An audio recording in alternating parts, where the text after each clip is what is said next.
The first time I saw the empty balance, my hands went cold. Years of saving, gone in a single transaction. When I asked, my sister didn't flinch.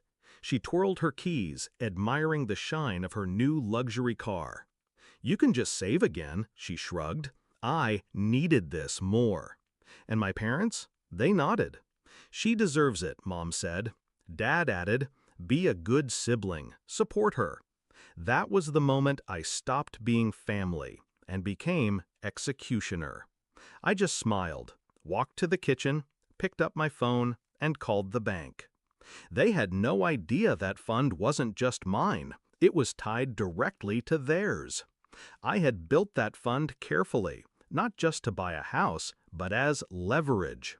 Joint investments, co-signed guarantees, tax shelters in my name, theirs woven in. They thought they were clever, tying me into their financial web so I'd never leave. They never realized I studied every statement, every loophole. If they wanted to drain me, they'd bleed with me. But I didn't move fast. No, I moved patiently. I let my sister brag. At dinner, she boasted about the leather seats, the custom rims, the envy in her friends' eyes. My parents clapped like seals, proud of their golden child. "Don't worry," my sister told me with a smirk. "When you buy your little house, I'll visit in style." Her words stung, but I let them sit, because anger makes you sloppy, and I wanted to be surgical.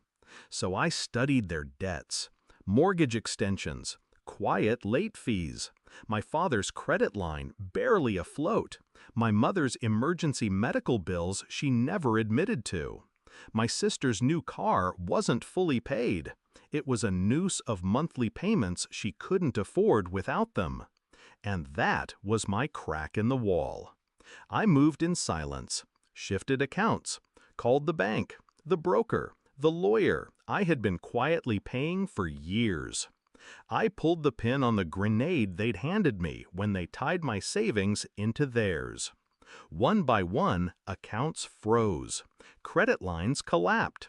Insurance premiums defaulted. My fund had been the collateral keeping them afloat. Without it, the house of cards toppled. I watched the numbers shift in real time. My sister's car loan now red-flagged. My parents' mortgage now under review.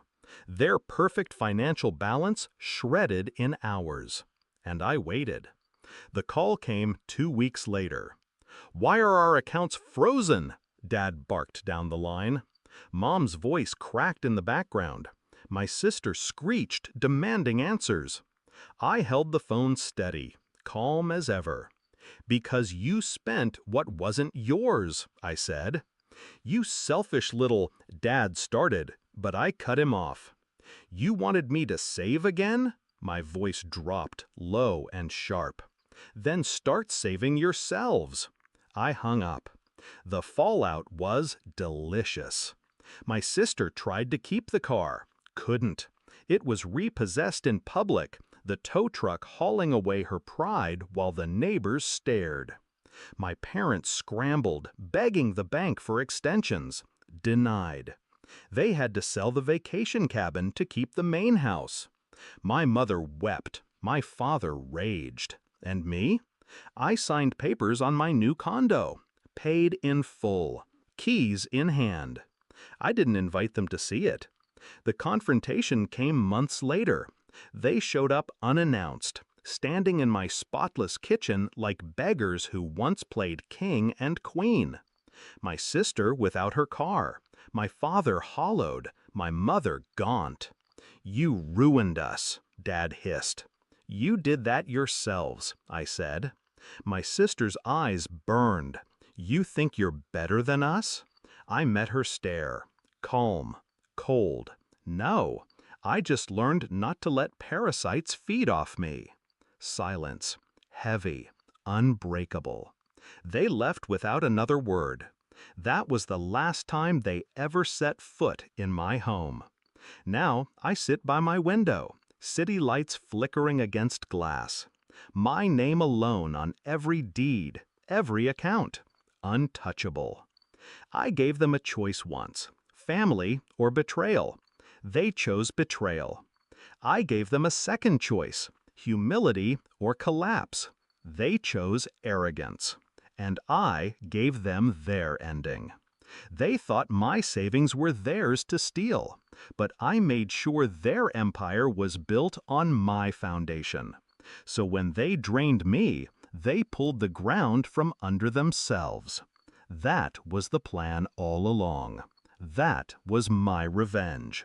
Because sometimes justice isn't about screaming or fighting. It's about smiling, dialing the bank, and watching everything they built burn to ash, while you rise from it, untouched.